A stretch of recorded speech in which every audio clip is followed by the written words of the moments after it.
Second hand ba ang sasakyan o motor ninyo? Nakapangalan na ba ito sa inyo o nasa unang may-ari pa rin ito? May inilabas kasing utos ang Land Transportation Office. Obligado na raw ang mga nagbenta at bumili ng segunda manong sasakyan na i-report sa LTO ang nangyaring bentahan.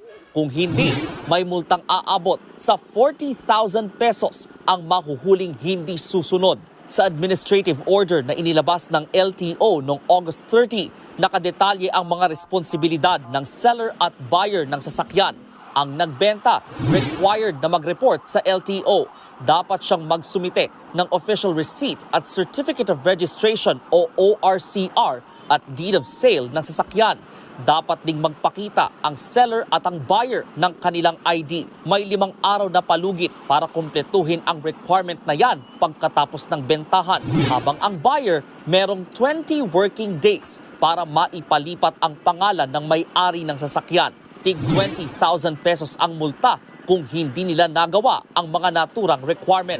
Marami pang motorista ang hindi nakakaalam ng bagong patakarang ito ng LTO. Kahit noong September 16 pa ito sinimulan, retroactive ang administrative order.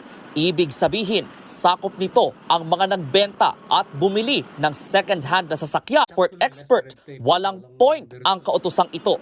Red tape lang daw ito o pampatagal ng proseso. I think they're really excuse. They want to terrorize motorists para they come across at manikluhon sa kanila.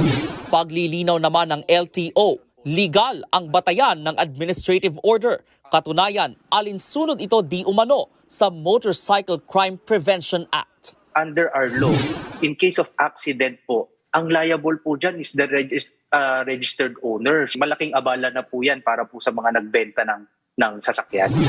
Pag-aaralan naman daw ng LTO ang pagpapalawig ng deadline para sa mga dati nang nagbenta at bumili ng segunda manong sasakyan bago pa man inilabas ang kautusan. Hindi rin daw agad babawiin ang lisensya ng mga mahuhuling lalabag, pero magkaka-record sila. Mag-comment, mag-share, or mag-like kung nagustuhan nyo ang bagong patakaran ng LTO ito.